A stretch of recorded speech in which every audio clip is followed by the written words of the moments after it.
Bismillahirrahmanirrahim. Assalamualaikum warahmatullahi wabarakatuh. Waalaikumsalam warahmatullahi wabarakatuh. Ibu bapak, pada hari ini kita akan berbagi praktik baik melalui Kombel atau komunitas belajar. Berbagi praktik baik budaya positif di lingkungan sekolah. Untuk itu, para ibu bapak, untuk sama-sama kita mendengarkan materi dengan seksama dan secara sebaik-baiknya. Demikian, assalamualaikum warahmatullahi wabarakatuh.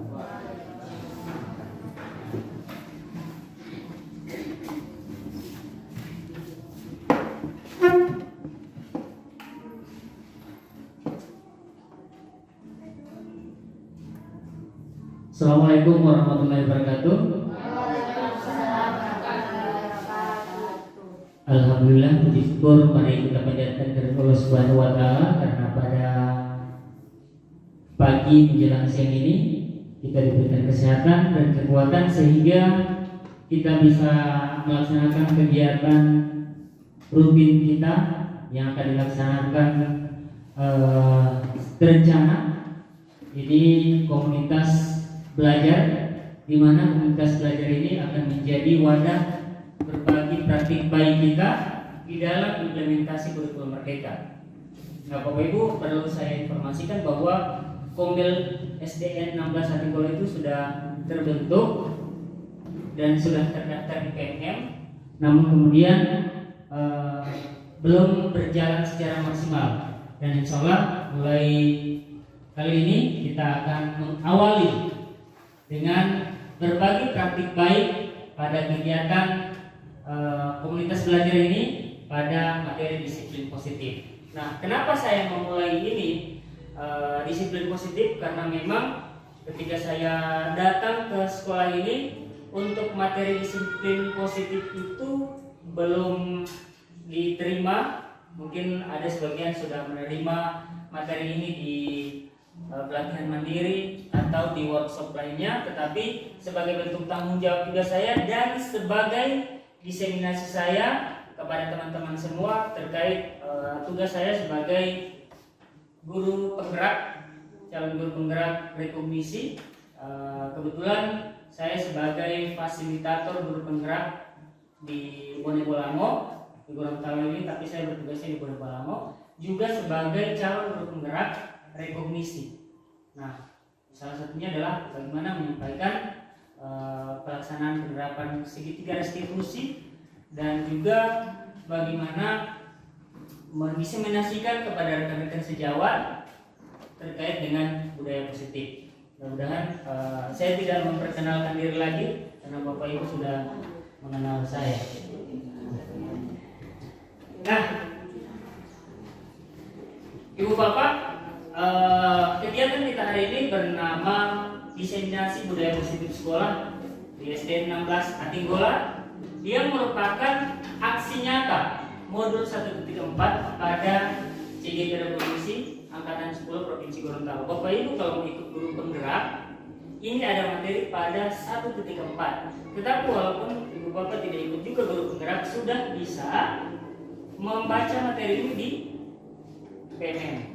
Tetapi hari ini berkesempatan saya insya Allah bersama-sama Bapak Ibu di 1-2 jam ke depan untuk membahas khusus terkait budaya positif di sekolah. Mungkin Bapak Ibu akan bertanya-tanya apa itu budaya positif di sekolah. Kemarin sudah melakukan observasi tentang keyakinan kelas, bagaimana melakukan penanganan anak di kelas. Nah, ini masuk pada materi budaya positif. Nah, tapi sebelumnya, karena ini sudah masuk jam 11, ada yang sudah makan nasi kuning tadi, Bu Nila, ya, urat-uratnya sudah mulai tersambung kembali sehingga paling suasana di sini suasana yang nyaman untuk tidur. Maka kita awali dulu dengan STP. Ya. Kita berdiri dulu ya. Silakan Bapak berdiri.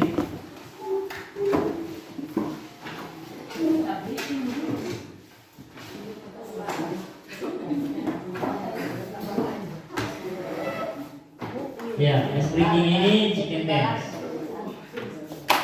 Pandai amat.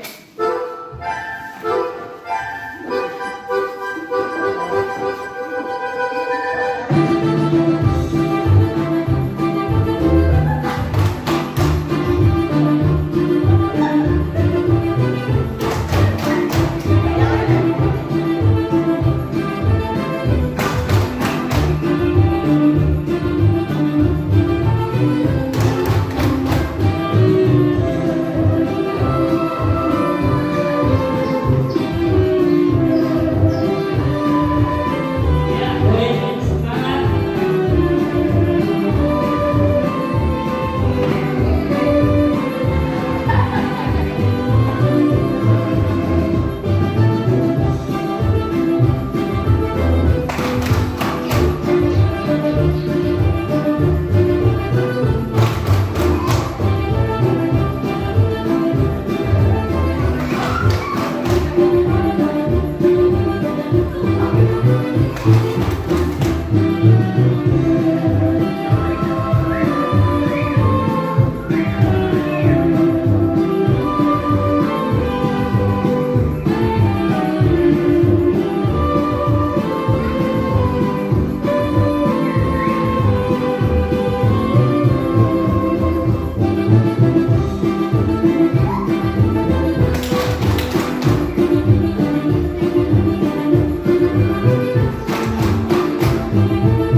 Mana bisa jalan di sini kan?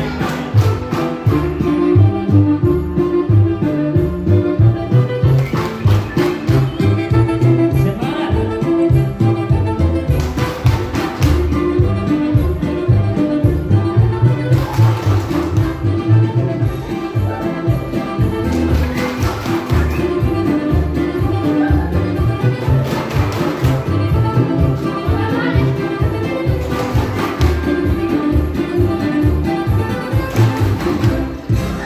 Iya, tepuk tangan untuk kita semua. Saya lihat Ibu Mila juga sekali bergoyang. Iya, bagaimana perasaannya Bapak Ibu? Bosan? Hilang mengantuk? Nah, Bapak Ibu, ini pentingnya ice breaking. Apalagi ice breakingnya kalau kita lakukan di dalam kelas. Ibu-ibu saja senang melakukan kegiatan ice breaking di dalam kegiatan pembelajaran. Bagaimana anak-anak? Tidak masuk nih. Ya, seperti itu ya. Kita lanjutkan. Nah, Bapak Ibu, di dalam pembelajaran juga itu ada namanya pertanyaan pemantik. Nah, untuk pertanyaan pemantik kita hari ini, seperti Bapak Ibu dalam pembelajaran, menurut Bapak Ibu, apa itu budaya positif? Ada dua kata, ada budaya dan ada positif. Ada yang bisa memberikan tanggapan apa itu budaya positif? Budaya positif. Oke, apa itu?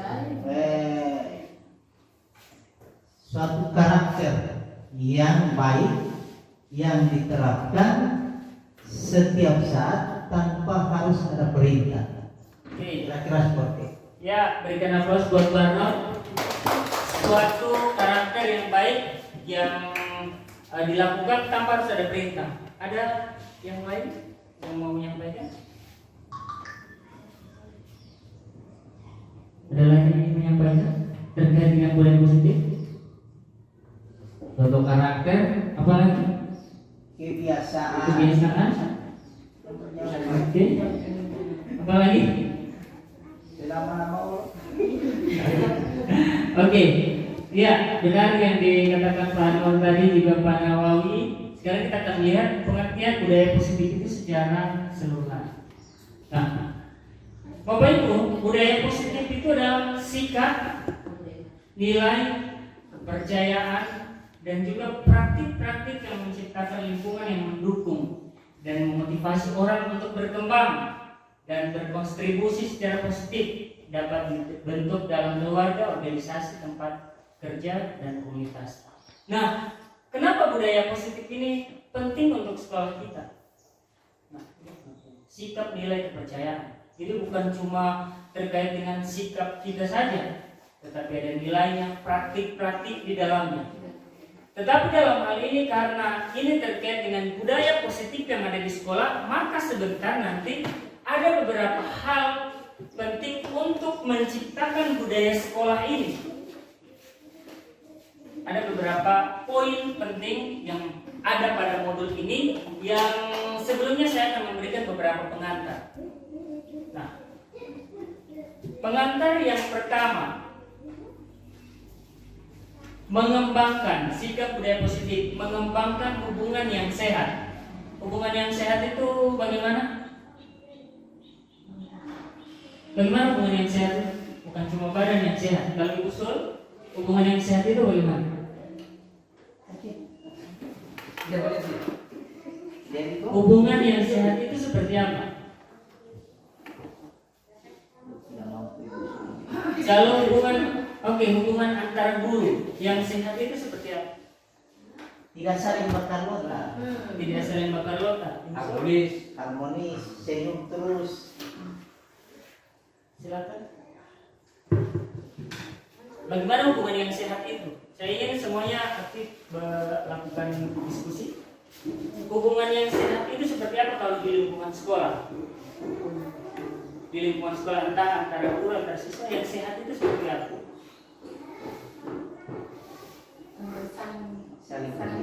Saling menghargai antara guru. Oke, tukar pikiran.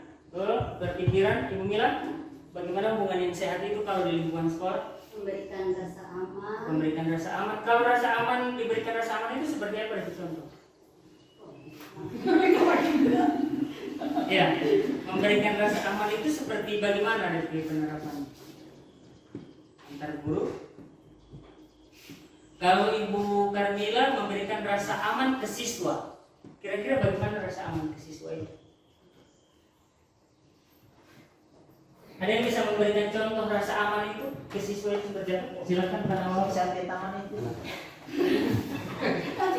Memberikan kenyamanan kepada mereka yang proses dalam pembelajaran, sehingga anak didik itu bisa dengan nyaman menerima pelajaran atau materi yang diberikan.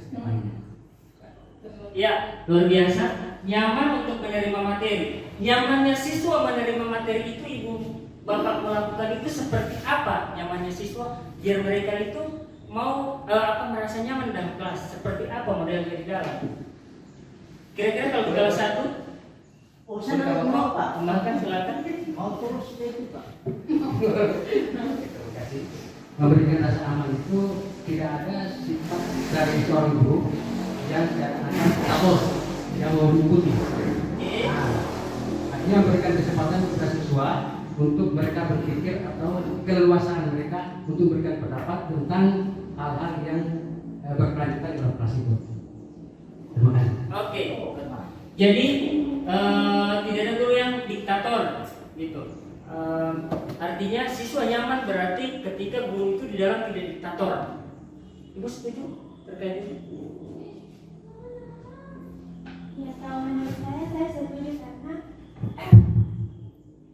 siswa itu akan merasa nyaman kalau apa yang disampaikan oleh guru itu mudah dimengerti.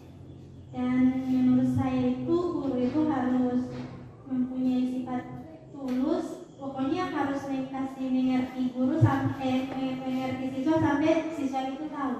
Oke. Ada keselarasan antara Pak Nawawi dan Ibu Risa. Oke. Selain tadi tidak berlaku diktator, siswa merasa nyaman di dalam kelas, di dalam pengalaman Bapak Ibu seperti apa lagi? Selain guru tidak bisa bersikap diktator, siswa merasa aman di dalam kelas itu, aman dan nyaman belajar itu, apalagi yang dilakukan? Bapak Ibu.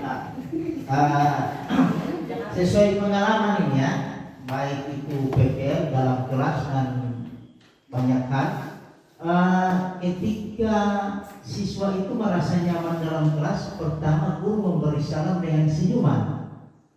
Ya, kadang banyak guru yang kurang terobos, ya, kalau sama dengan ayam pokoknya tinggal telur saja. Nah, kebanyakan guru-guru itu hanya siswa yang memberi salam. Padahal seharusnya kita sebagai guru memberi contoh dulu. Assalamualaikum, sambil tersenyum. Ada yang bilang guru pasal assalamualaikum. Nah, sehingga pada saat mulai belajar, siswa merasa ada apa ini? Nah, contoh Ibu Sela beberapa waktu lalu, ada siswa yang bertanya, Ibu ini rupa beda. Ya, padahal itu siswa itu merasa nyaman dan merasa penasaran ada apa ini. Nah, sehingga mereka ketika saya lihat siswa itu walaupun tidak bagaimana aktif, tapi mereka serius. Kira-kira seperti itu rasa nyaman yang siswa mau itu seperti itu. Terima kasih. Ada rasanya mana? Oke, ada senyum di awal sehingga membuat psikologi siswa itu terpengaruh, sehingga ada sebuah kalimat yang mengatakan, kok Ibu Sela hari ini berbeda ya. Kira-kira yang menjadi pikiran Ibu Sela saat itu, kenapa sampai membuat siswa merasa berbeda kepada Ibu Sela itu apa? Apa yang membuat siswa merasa nyaman dengan Ibu Sela sehingga keluar kata seperti itu? Terima kasih. Kalau menurut pengalaman saya, di dalam proses mengajar itu tentu ada hubungan komunikasi antara guru dan siswa. Itu yang akan membuka suatu pembelajaran ataupun membuka rasa apa yang ada dalam kelas itu. Nah, ketika saya timbul pertanyaan itu, maka yang terlintas di benak saya, karena setiap pelajar setiap masuk ataupun setiap saat yang saya tanyakan adalah kondisi siswa. Bagaimana perasaan kalian hari ini? Bagaimana kabar kalian?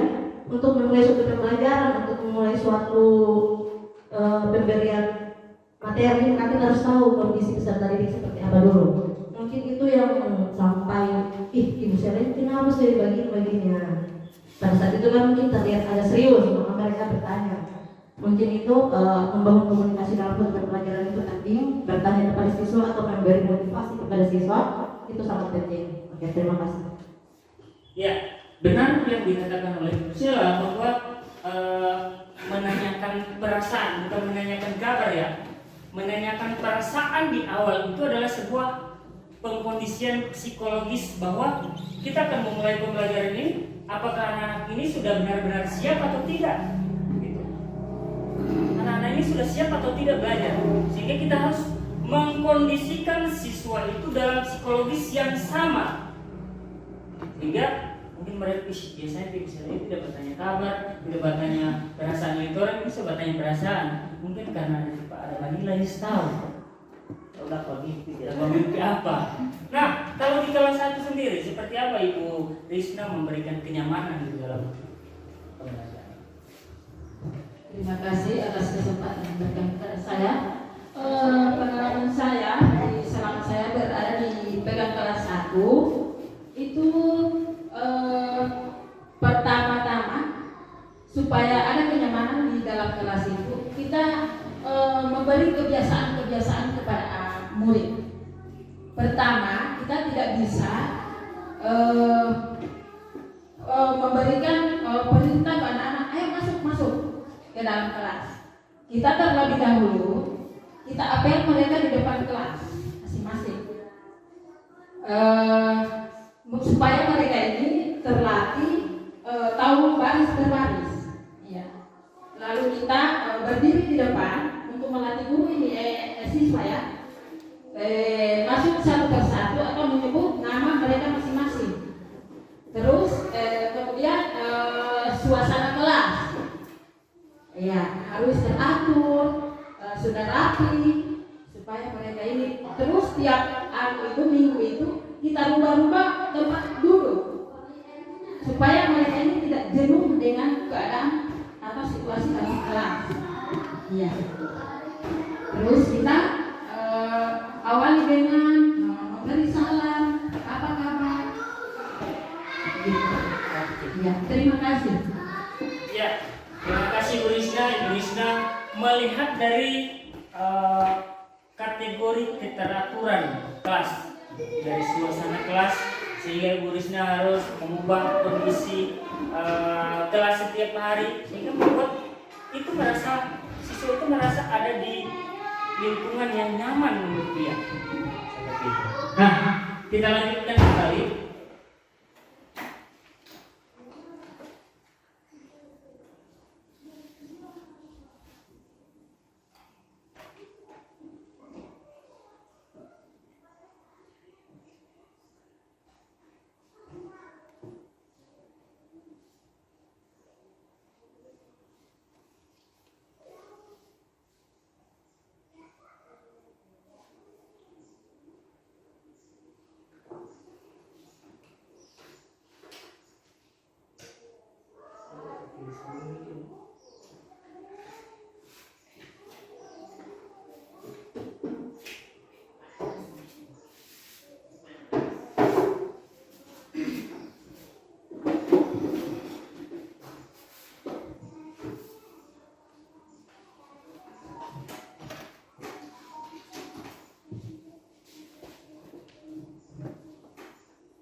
Oke, yang berikut, apa pentingnya budaya positif di sekolah?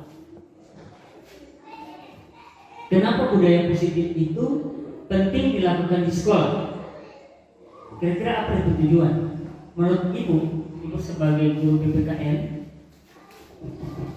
apa itu pentingnya budaya positif itu di sekolah? Jadi menurut saya budaya positif di sekolah itu sangat penting karena kita melatih karakter siswa, disiplin siswa untuk anak-anak.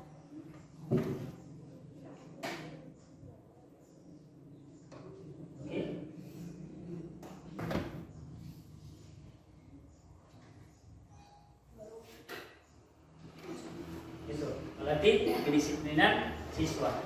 Jadi, kenapa penting budaya positif di sekolah itu? Pertama, meningkatkan kesejahteraan siswa. Artinya ini secara umum ya, siswa sejahtera itu siswa yang seperti apa? Jadi, meningkatkan kinerja siswa. Jadi bukan cuma guru yang bahas pengelolaan kinerja ini. Ternyata siswa juga meningkatkan kinerja siswa. Meningkatkan kesejahteraan guru dan staf, meningkatkan keterlibatan orang tua, dan yang terakhir menciptakan lingkungan belajar yang aman dan positif yang sudah Bapak Ibu ungkapkan tadi. Di poin kelima ini memang akan terlihat secara langsung pada kegiatan kita sehari-hari. Tapi yang di atas, meningkatkan kesejahteraan siswa, kinerja siswa, guru dan staf, ini merupakan impact selanjutnya dari kegiatan budaya positif jika di sekolah ini memang ekosistemnya sudah terbentuk. Seperti itu. Ini materi-materi pengantar Bapak Ibu ya. Pengantar yang dari tadi ini.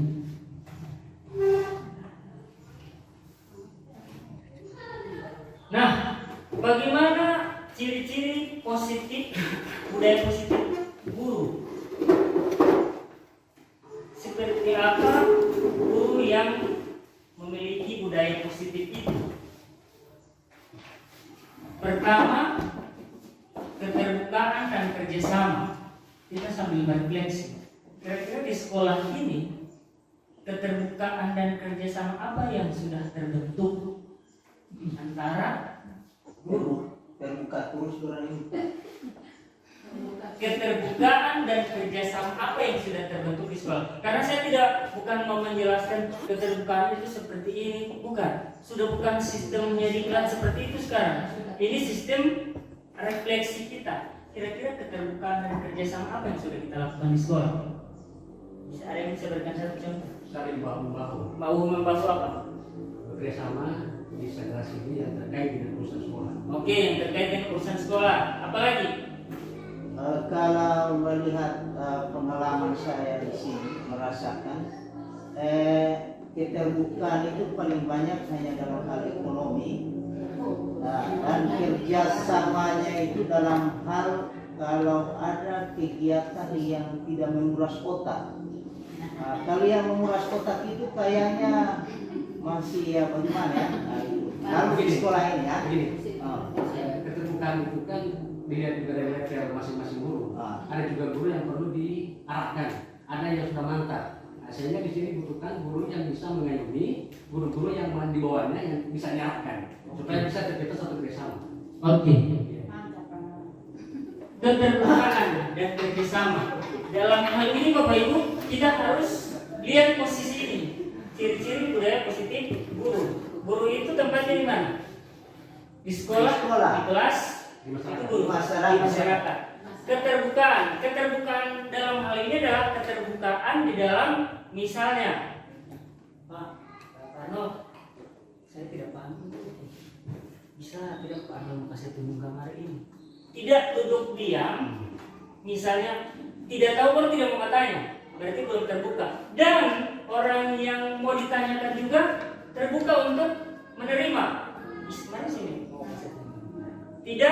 Tidak memendam apa yang dia miliki, kemudian ya jadi antipati kedua-duanya. Yang satu tidak mau bertanya, yang satu tidak mau berbagi.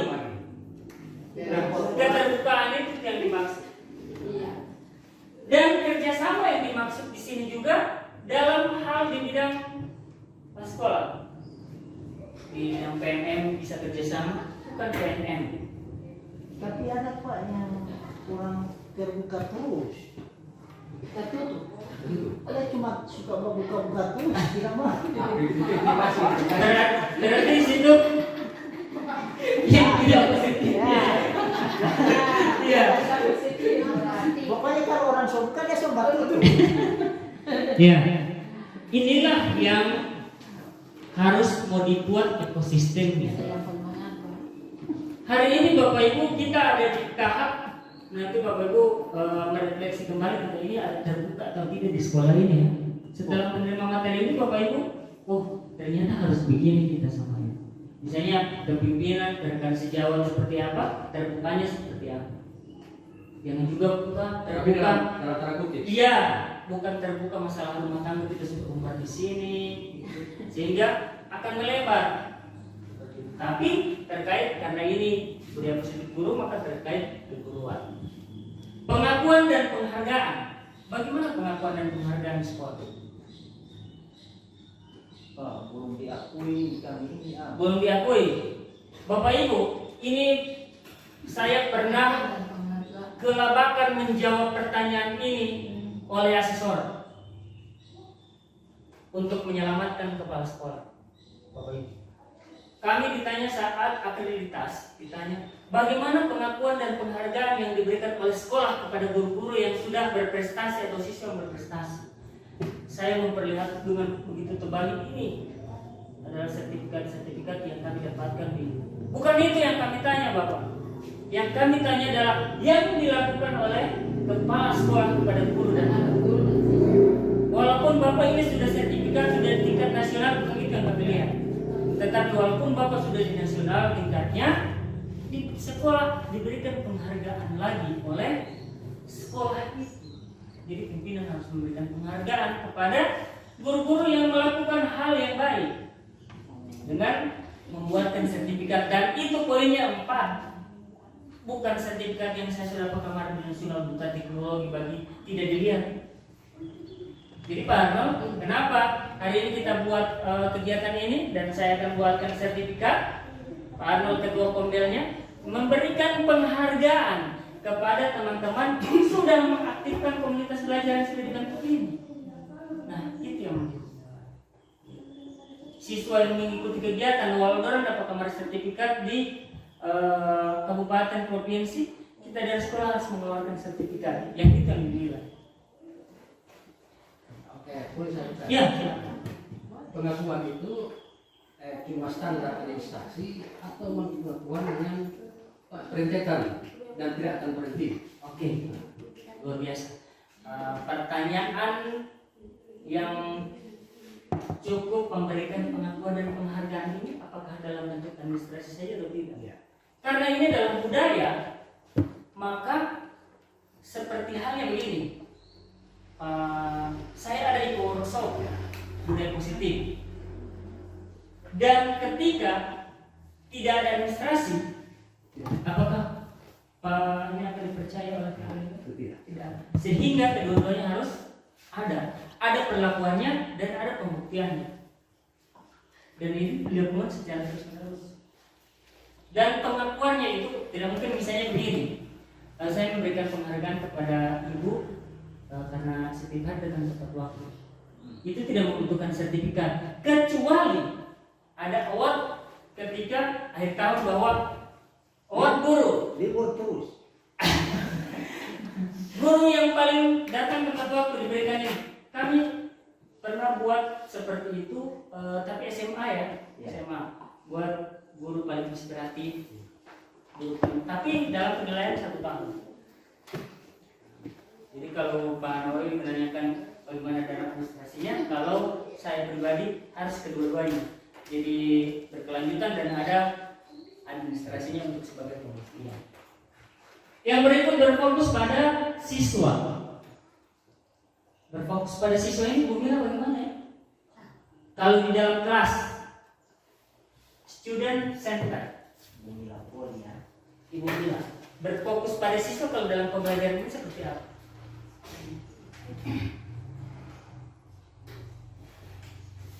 Ada yang bisa? Ibu Ayu, bagaimana berfokus kepada siswa itu kalau di dalam kelas? Kalau Ibu Ayu pernah mengajar di SMP, bagaimana kira-kira berfokus pada siswa? Kalau pembelajaran yang berfokus pada siswa, nah, pembelajaran yang berfokus pada siswa itu seperti bagaimana?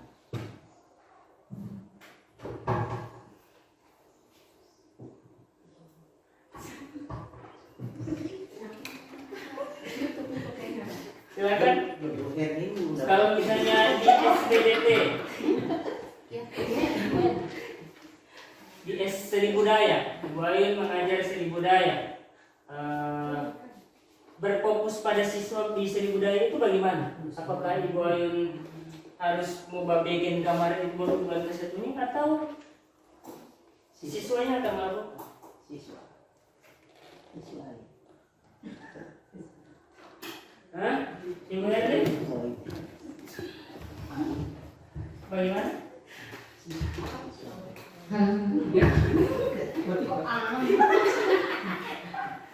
Silakan Ibu Ayun. Tahu kan saya itu kan pusat mulai dari Saya sama Itu siswa ya. tanpa harus dibantu oleh siswa, tanpa harus mengenalkan pengajaran dari guru. Itu berfokus pada siswa. Berfokus pada siswa itu begini seperti ini Bapak. Bapak Ibu kalau misalnya mengajar, contoh ada teks. Anak-anak, hari ini kita akan belajar tentang cara membuat supermie. Cara membuat supermie itu adalah Ibu kalian harus ambil supermie, kemudian gunting dan sebagainya dan masak ya. Oke, itu cara pertama. Cara kedua, anak-anak, hari ini kita akan belajar tentang Masak. tutorial supermie.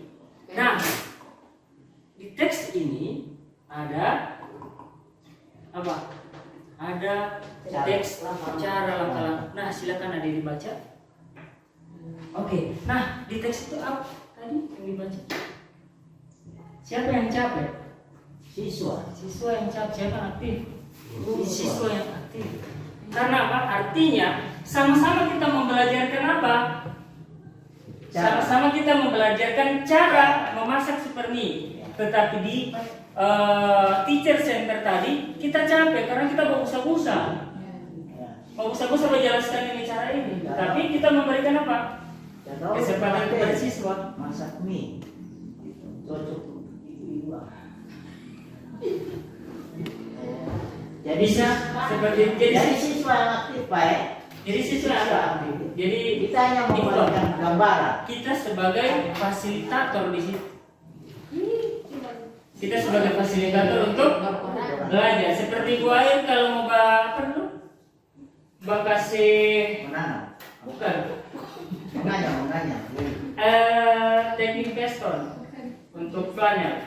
Nah, kan memang awalnya itu oke, ini adalah langkah-langkah. Jadi silakan baca langkah-langkahnya, baca langkah-langkah untuk teknik piston, baru kasih praktik.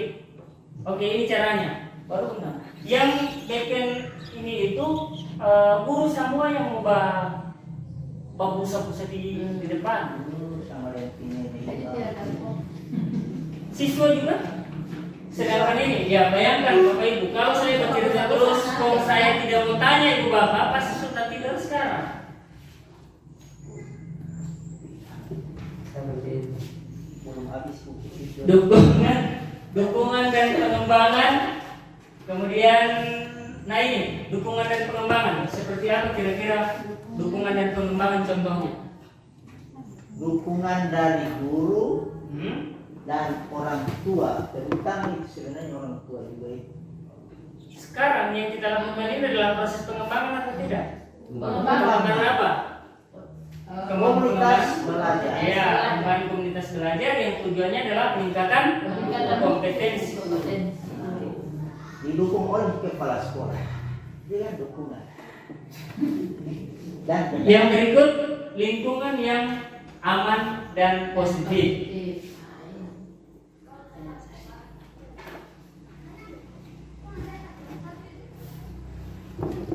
Yang berikut, membangun budaya positif di sekolah itu seperti apa? Pertama, membuat visi dan misi yang jelas. Nah, di SDN 3 kemarin Ibu Ain, di SDN 3 kemarin waktu penilaian observasi Ibu Atin melakukan sosialisasi visi misi kan? Ya, visi misi. Kalau kita di sini observasi. Nah, untuk visi misi ini memang sebenarnya ada prosedur pembuatan visi misi. Kalau visi misi di sini dan saya temui di sekolah lain, kira-kira untuk di sini sama atau tidak? Visi misi itu rata-rata dikopi dari sekolah lain. Padahal sebenarnya visi misi itu harus diambil dari teman-teman dulu, dikumpulkan, dikasih kertas, baru sampai bareng sama-sama. Bahkan untuk membentuk visi misi itu harus dengan orang tua dan guru kita. Nanti kita buat. Melibatkan semua anggota komunitas. Insya Allah Ibu Nila, karena ini melibatkan semua anggota komunitas, maka kenapa saya hari ini harus kita semua? Karena kalau cuma mau jalan sendiri, saya yakin tidak bisa. Barat saya mantap Pak. Barat pasnya. Kalau orang bajalan sendiri kan ringan. Membuat aturan dan tata tertib yang jelas.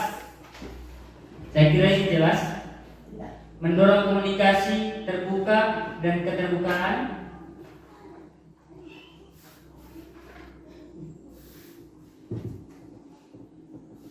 Mengadakan kegiatan positif yang sudah kita lakukan di sini selama saya di sini apa saja? Berbagi praktik baik satu. Oke, berbagi praktik baik. Merenovasi lingkungan. Apa lagi? Mulai datang pagi. Kalau Ketepatan waktu. saya sikap perubahan sikap kan dulu kan Menanamkan kedisiplinan. perubahan sikap itu mungkin orang yang mungkin sebelumnya agak saling Saya kira hanya Ibu Mila.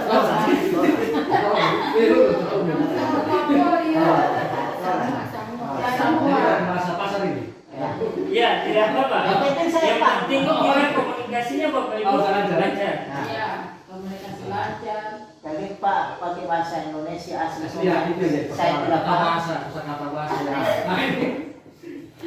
Ya, kemarin kita lakukan studi tiru Ya. dan dan alhamdulillah termotivasi. Ada itu kata orang bilang Pak. Mudah-mudahan kita bisa lakukan itu dan kita sudah mulai. Dan terakhir menerapkan pengendalian pengakuan lanjutan dari yang tadi sudah saya jelaskan. Sekarang jam berapa? Jam 11.40, 20 menit lagi. Menggunakan pendekatan berbasis solusi. Kira-kira bagaimana pendekatan berbasis solusi ini? Pendekatan berbasis solusi. Dikasih ada masalah, dikasih solusi. Jadi ketika mendekati, memberikan memunculkan masalah itu didekati dengan sebuah solusi. Kebanyakan orang salah itu, tapi dia tidak kasih solusi yang begini yang betul. Nah, kira-kira saya bisa melihat jalan pikiran Farel kalau Menurut saya solusi itu tidak selalu hal yang salah. Hal yang benar juga kita cari solusinya supaya bisa menciptakan satu pemikiran ke depan yang positif. Sehingga hal yang benar itu tidak selalu satu itu, ada yang lain. Ada yang lain. Inspirasi lah. ya, oke. Luar biasa. Saya akan melihat Bapak Ibu mengubah pendekatan berbasis solusi itu seperti apa. Ini bisa dilakukan ke siswa dan ini bisa dilakukan ke guru. Bapak Ibu, kadang-kala kita itu menjadi seorang konsultan di sekolah. mahal bayaran. Sehingga konsultan itu kan kita lagi bikin Pak konsultan. Berikan akan kemarin dulu bangunan begini. Kira-kira ada solusi bagaimana? Dia akan memberikan solusi untuk memberikan. Tapi dengan pendekatan solusi itu bukan seperti itu. Kita berlaku sebagai coach. Karena yang bisa memecahkan masalah sendiri itu adalah diri sendiri. Contoh, kenapa yang bilang terlambat? Ini ya. Kenapa ibu bilang terlambat? Contoh. Kenapa ibu bilang terlambat? Iya, terlambat. Kita praktik ya. Kenapa ibu bilang terlambat? Ada alasan-alasan kok. Karena Alasannya itu apa? Baru dia orang maksudnya jawab secara itu. Kenapa ibu bilang terlambat? pokoknya karena kebiasaan hari-hari. Kalau kebiasaan itu ekstrim. Contoh, oke, ibu kenapa ibu terlambat? Tidak salah bertanya. Kenapa ibu terlambat? Tidak mengaku Alasan mendadak. Ibu Ayu, Pagi terlambat. mendadak. maksudnya kan tidak tiap hari kan Alasan mendadak. Kalau Ibu Ayu, kenapa terlambat? Tunggu di rumah. Tapi yang memasak.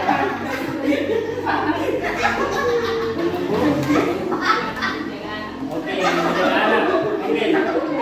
Kenapa terlambat? Manajemen waktu yang tidak baik. Manajemen bukan itu. Kenapa terlambat hari ini? Tak tidur bagi. Kenapa terlambat? Tidur. Nah, Ibu Risna?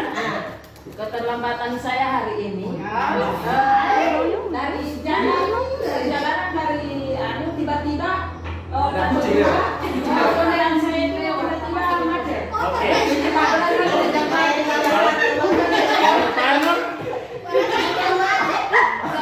kalau saya biasa ini Tidur. Oke.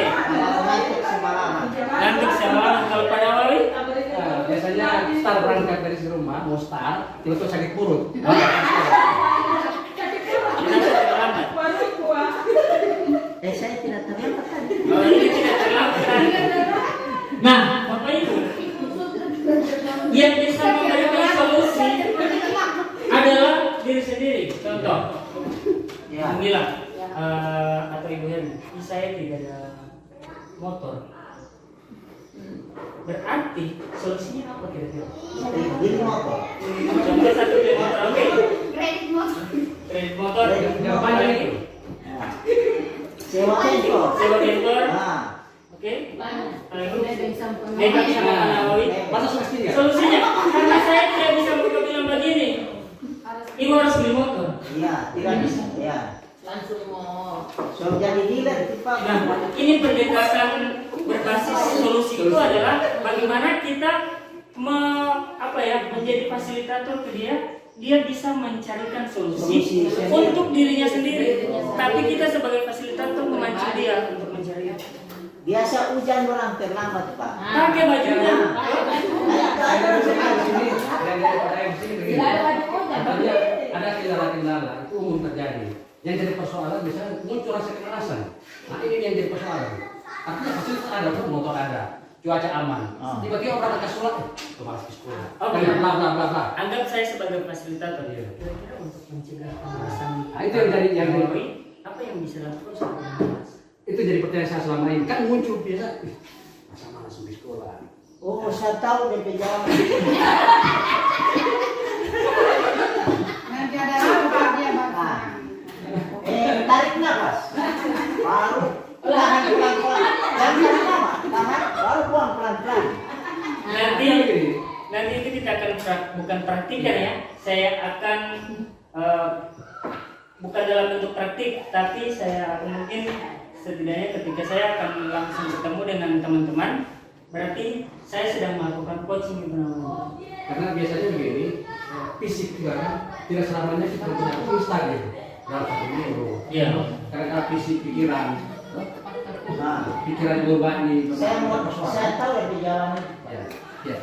Hanya satu, tarik nafas dan buang nafas. Oh, wah. Dia tidak ada yang urus saya penjelasan. Kadang orang malas itu karena banyak pikiran. Nah, kalau orang banyak pikiran, satu dia tidak mensyukuri, dia hidup dulu.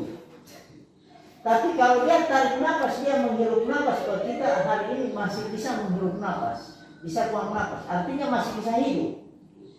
Sehingga dengan segala macam yang ada di otak dan pikiran itu, segala macam keruwetan orang bilang, dia akan mensyukuri dengan hari ini kita bisa menarik nafas dan membuang nafas tadi, kita masih hidup.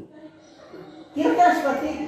Daripada dia berpikir berbagai macam, mungkin hutang sana, hutang sini, mohon maaf ini juga. Kira-kira seperti itu. Dengan menarik nafas dia sudah merasa bersyukur. Jadi pada intinya bersyukur. Kira-kira seperti itu kalau menurut saya. Berarti ada satu pendekatan ketuhanan untuk memetik hati kecil Nah sehingga kemudian menjadi motivasi intrinsik. yang kedua, menurut para persoalan kesehatan kan, Oh, mengenai kesehatan. napas itu kira-kira tempatnya di mana yang pas. Oh iya. Nah, lingkungan. Oh iya. Atau ini perlu dijelaskan juga, jangan sampai saya tarik nafas di dapur. Aku memang kali. Oke, Bapak Ibu, luar biasa kita berikan aplaus untuk diskusi kita. Tidak mau start terus Pak. Ini kalau mau saya lanjut saja. Iya, kita lanjutkan. Ini masih materi pengantar Bapak Ibu. Kegiatan membangun budaya positif sekolah itu seperti apa? Pertama, membuat kode etik sekolah, program mentoring. Ini juga salah satu program mentoring. Kegiatan kebersamaan. Kemarin kita sudah melakukan kegiatan kebersamaan. Perayaan budaya. Nanti kemarin juga contohnya salah satu untuk memeriahkan Hari Pendidikan Nasional. Arnold sudah tergol. Program penghargaan. Nah ini saya ingin coba lakukan di penyerahan raport ini. Penghargaan bukan ke siswa yang juara, tetapi penghargaan untuk semua biar tidak ada saling iri hati kepada teman-teman yang tidak mendapatkan juara. Pelatihan pengembangan diri. Jadi nanti ke depan ada workshop di luar, salah satunya kegiatan inklusi, mudah-mudahan terpilih. Kalau terpilih pelatihannya di Jakarta ya. Saya yang Semangat harus tapi izin.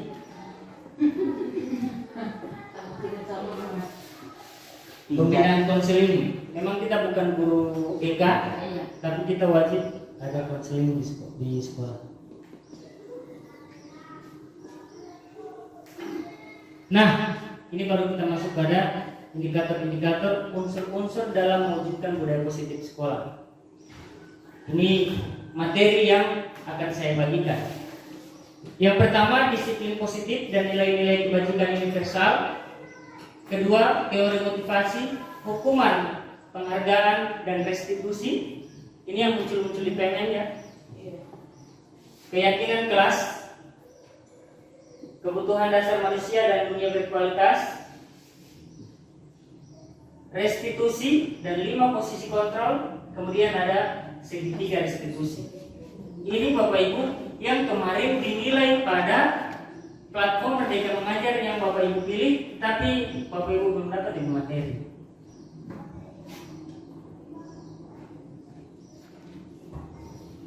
Ya, ini cuma sebagai teori bahwa disiplin adalah ketaatan atau kepatuhan kepada peraturan.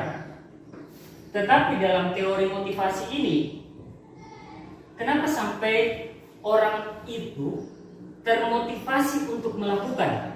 Kan motivasi ini ada motivasi intrinsik dari dalam diri, ada motivasi dari luar. Ada orang termotivasi ini menurut teori ya, bukan menurut saya, untuk dia menghindari ketidaknyamanan atau hukuman. Banyak. Dia akan termotivasi karena adanya misalnya kepala sekolah muda pemarah atau korwil muda pemarah. Dia tidak nyaman dengan hukuman, sehingga walaupun dengan keadaan terpaksa dia akan termotivasi untuk itu. Ya, banyak. Oke. Yang berikut, untuk mendapatkan imbalan atau penghargaan dari orang lain, itu juga motivasi eksternal. Dia mau bekerja karena ingin mendapatkan mendapatkan pujian atau ingin mendapatkan penghargaan. Sehingga ada yang akan cari muka kepada biasanya Bapak Ibu di perusahaan paling cari muka di pimpinan di perusahaan paling banyak ingin naik jabatan, motivasinya seperti itu. Dan yang ketiga, untuk menjadi orang yang mereka inginkan dan menghargai diri sendiri dengan nilai-nilai yang mereka percaya. Itu motivasi internal. Nah, yang ketiga ini yang akan kita fokus, yang akan kita bentuk kepada siswa dan kepada kita sendiri. Bapak Ibu, jujur ketika saya melakukan kegiatan pengembangan diri, itu rata-rata uang yang keluar itu banyak dari saya. Pernah Korwil bertanya saya, Korwil almarhum, pernah Korwil bertanya gini, Manawir bagi karya kemudian pergi keluar daerah itu biaya sendiri. Saya langsung bilang, kalau untuk perjalanan saya dibiayai, tapi untuk membuat karya itu saya mengeluarkan uang sendiri. Karena saya tidak, motivasi saya memang cuma ingin berkarya. Orang mau bilang dapat juara dan tidak dapat juara, saya tidak pusing. Pokoknya saya tahu saya harus ada karya tiap tahun, walaupun saya harus merepotkan istri saya. Tapi kurang tahu tipe juara satu terus berarti. Nah, itu saya tidak tahu kenapa itu juara itu lebih bonus itu. Oh. Tetapi saya di dalam pribadi saya tiap tahun itu harus ada karya. Oh, jadi yang ketiga itu motivasi itu. Ya, internal ini. Jadi walaupun Pak Arnold kalau mempunyai motivasi intrinsik itu, walaupun kita itu ada di mana saja. Contoh, ketika saya ditempatkan di sini, jika saya tidak memiliki motivasi intrinsik, maka saya akan terwarnai dengan keadaan yang ada di sini. Tetapi bagi saya, di mana ketika kita ditempatkan, maka disitulah kita harus memulai karya yang baru dan harus lebih dari itu. Nah, motivasi itu yang terbentuk dan itu akan insya Allah kita bisa sama tularkan. Begitu juga di dalam kelas. Kalau teman-teman punya satu motivasi untuk meski kita suruh kita ke kelas ini gagal, tidak mau disuruh pun tetap pasti orang mau bikin gagal. Oke. Nanti ini baru pengantar, lebih dalam lagi kita akan lihat gimana posisi kita.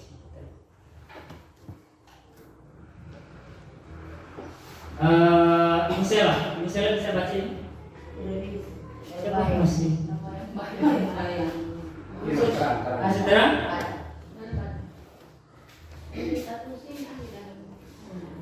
Refleksi terhadap motivasi diri. Bila di sekolah Anda tidak ada peraturan yang mengharuskan guru datang tepat waktu dan tidak ada surat teguran bagi guru yang datang terlambat dan tidak ada atasan yang memuji Anda, apakah Anda akan tetap datang tepat waktu untuk mengajar murid-murid Anda? Jelaskan. Siapa menjawab ini? Bapak Ibu, ini bukan tulisan saya. Ini tulisan yang ada di modul yang saya ambil yang sebagai bahan refleksi. Jadi teman-teman akan menjawab ini pertanyaan ini. Bila di sekolah Anda tidak ada peraturan yang mengharuskan guru datang tepat waktu dan tidak ada surat teguran bagi guru yang datang terlambat dan tidak ada atasan yang memuji Anda, apakah Anda akan tetap datang tepat waktu untuk mengajar murid-murid Anda? Jelaskan jawaban Anda. Teman-teman kira-kira bagaimana? Saya datang. Karena datang tepat waktu. Alasannya kenapa? Alasan pertama, siswa yang saya tuju itu mereka datang ke sekolah itu untuk orang tua tahu menerima atau menimba ilmu. Oke. Itu tujuan saya supaya datang tepat waktu. Karena kebanyakan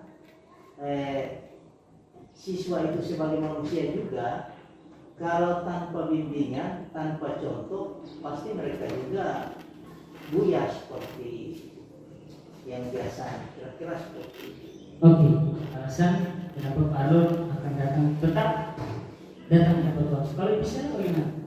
Kalau tidak ada aturan tepat waktu di sekolah ini, maka bisa apakah bisa akan datang tepat waktu atau tidak? Akan datang tepat waktu. Karena tidak dilihat dari aturan apapun itu, hanya terfokus pada siswa.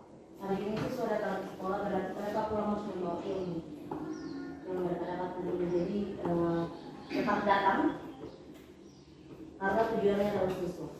oke. Ibu Herdi?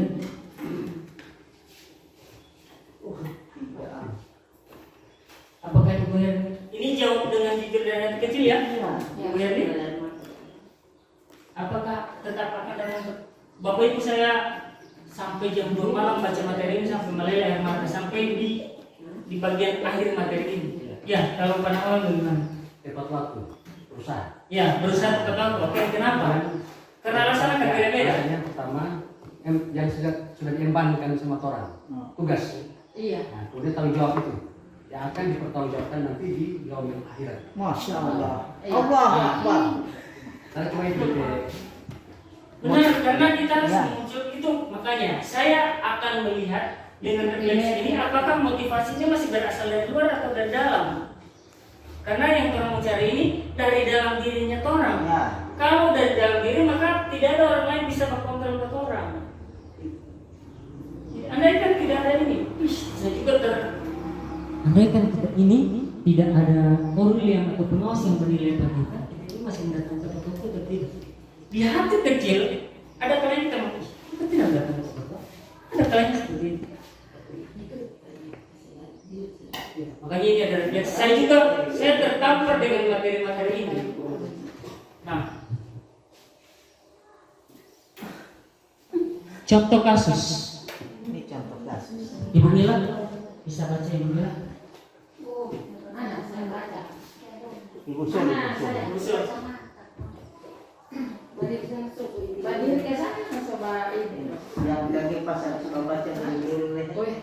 Contoh kasus,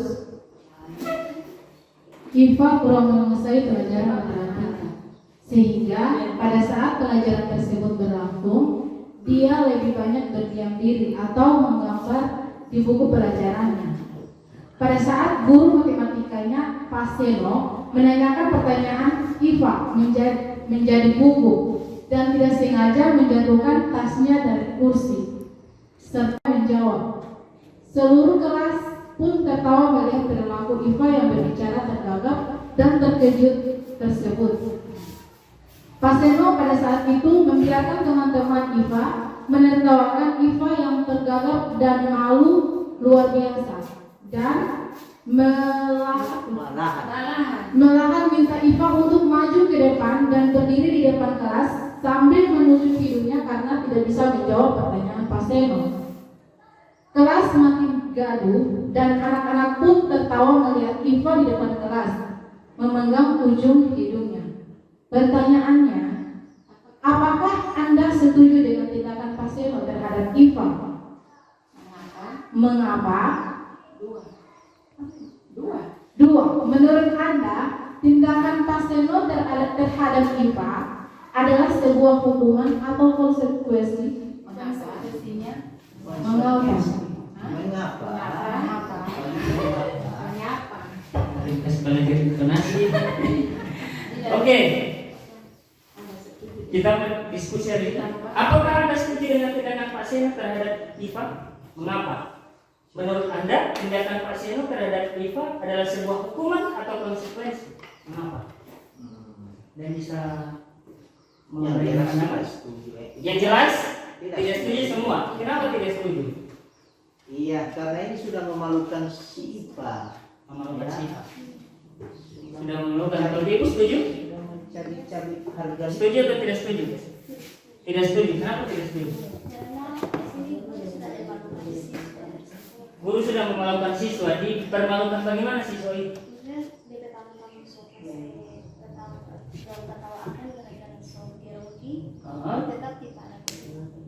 Kasih apa? Oke, Ini menimbulkan konsekuensi. menurut Anda tindakan Pak Seno ini termasuk hukuman atau konsekuensi? Hukuman. Kenapa hukuman? Karena ini kita bukan anak SD, jadi harus ada deklarasi. Kenapa hukuman? Kenapa itu dikatakan hukuman? Iya, siapa itu?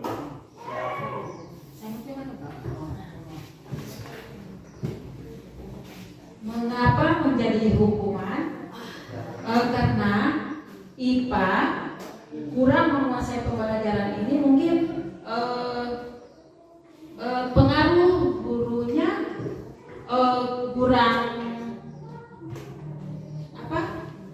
membahas tentang pembelajaran matematika ini, maka IPA ini cuma kebanyakan banyak bermain atau berdiam diri. Mungkin ini si IPA belum paham dengan ini pemberian materi dari Pak Seno. Pak Seno. Mungkin seperti itu. Tindakan apa yang menurut Ibu Risna di sini ini adalah hukuman? Tindakan yang mana? Tindakan Apa? Ibu bilang memegang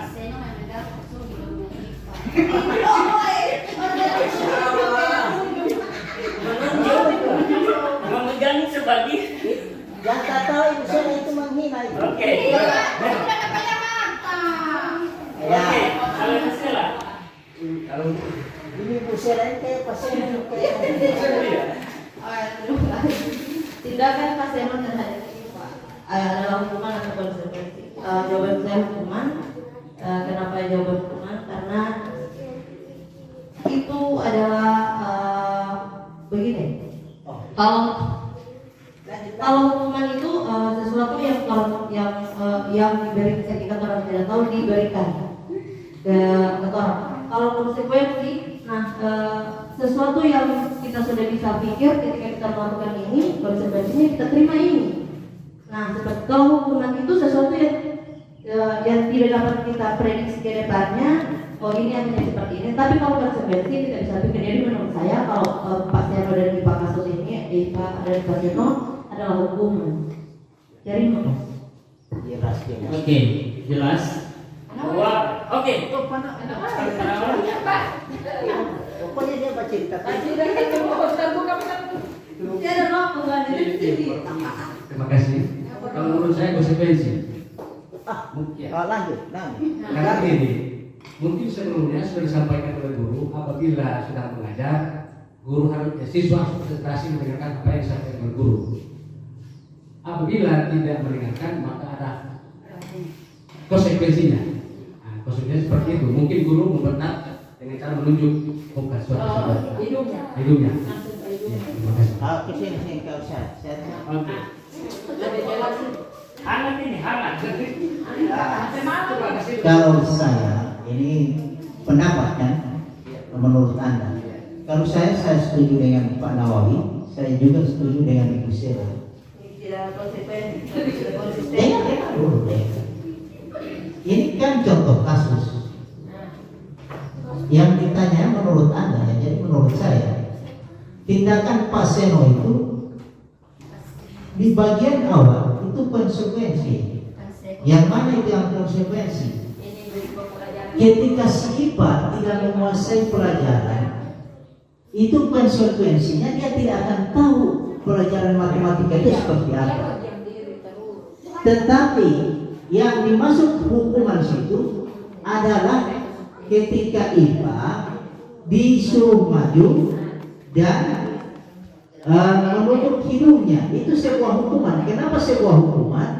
Karena si Pak Seno ini sudah menyakiti hati daripada si IPA sehingga dia secara tidak langsung akan memunculkan dendam terhadap Pak Seno ini secara tidak langsung. Bahkan mungkin bertahun-tahun dia akan dendam sama si Pak Seno ini karena dengan kelakuan si Pak Seno tadi.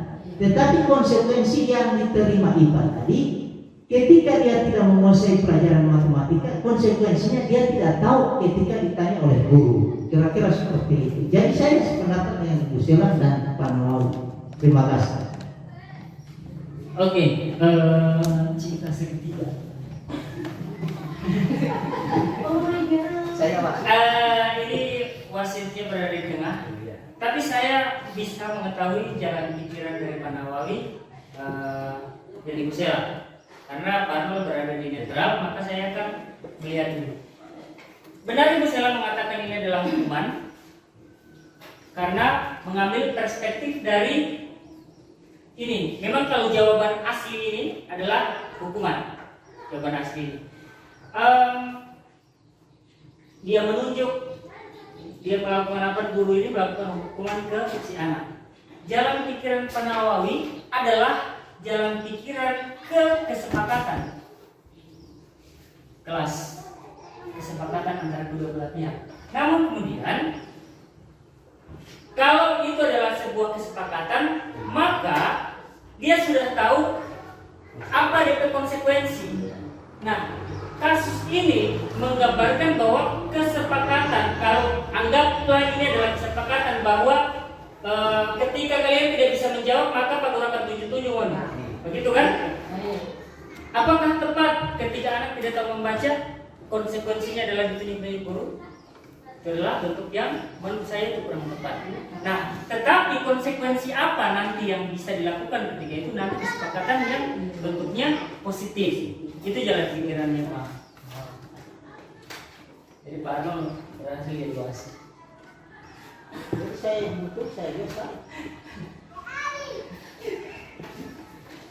Sekarang kita akan lihat bagaimana hukuman, penghargaan, dan restitusi.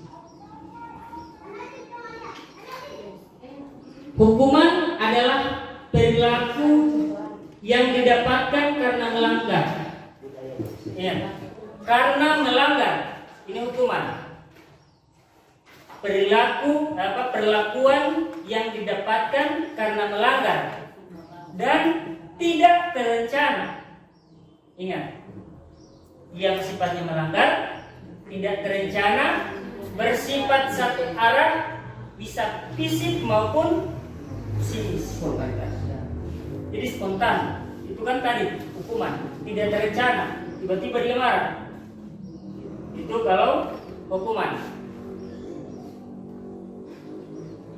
Konsekuensi, apa itu konsekuensi? Mohon maaf, ini dapat pakai warna hitam karena DP ini warna hitam juga di layar putih hitam, maka tidak terbaca.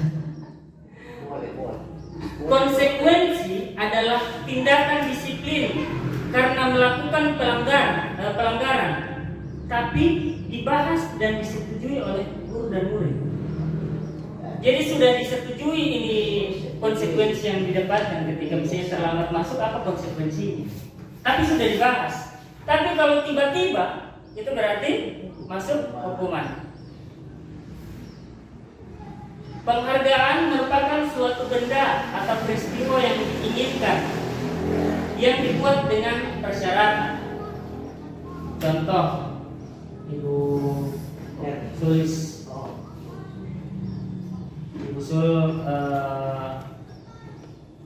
disiplin waktu dalam 1 bulan penuh ini karena adanya aktif. Iya, tapi kita sudah harus menentukan. Saya akan melakukan penilaian dalam 1 bulan ini ya, dan penghargaannya ini. Melakukan yang terbaik untuk mencapai nilai-nilai yang diyakini. Itulah penghargaan yang sejati. Nah, apa itu restitusi? Restitusi adalah proses menciptakan kondisi bagi murid untuk memperbaiki kesalahan mereka sehingga mereka bisa kembali pada kelompok mereka dengan karakter lebih kuat. Artinya, mungkin sebentar saya akan putarkan. Saya tadi praktekkan bersama Farel dan Afgan. Saya membuat mereka, kesalahan mereka itu, tapi seakan-akan mereka tetap tetap mereka memiliki harga diri, tidak merasa bahwa dia itu disalahkan karena hal itu, dan dia menyadari kesalahan itu sehingga dia mencari solusi sendiri terhadap permasalahan.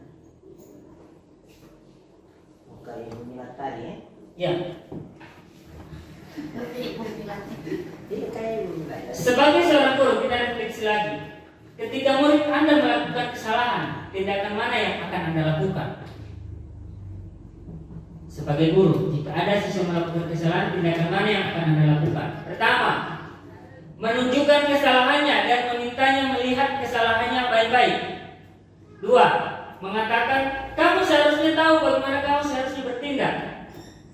Mengingatkan murid Anda akan kesalahannya yang sama di waktu sebelumnya. Bertanya padanya, kenapa kamu melakukan sesuatu yang seharusnya tidak kamu lakukan? Atau mengkritik dan mendiamkannya. Mengkritik dan mendiamkannya ini sebenarnya itu yang berceritakan. Marah gini, Pak. Yang mana yang Ibu Bapak melakukan? 1. Poin pertama. Menunjukkan kesalahannya dan memintanya melihat kesalahannya baik-baik. Tahu mengatakan, kamu seharusnya tahu bagaimana kamu seharusnya bertindak. Atau mengingatkan murid Anda akan kesalahan yang sama. Atau bertanya padanya, kenapa kamu melakukan sesuatu yang seharusnya. Mau ini dua pilih di sana.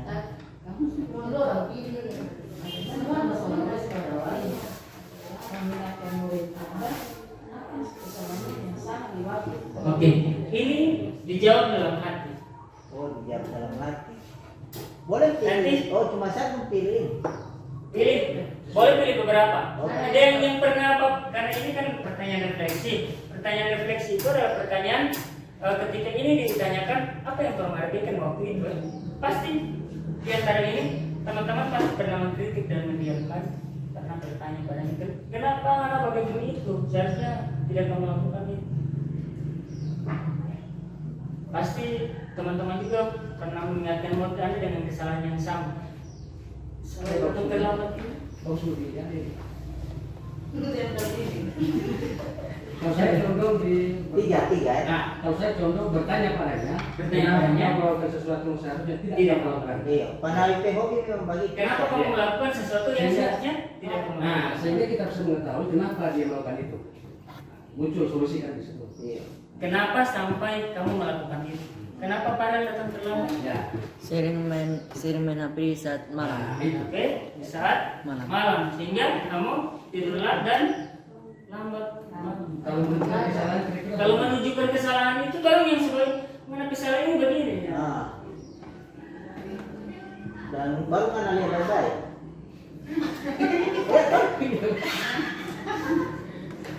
Seperti itu ya. Nah, kita masuk pada kelas. Keyakinan adalah nilai-nilai kebajikan universal yang disepakati secara tersirat dan tersurat, lepas dari latar belakang suku, negara, bahasa maupun agama.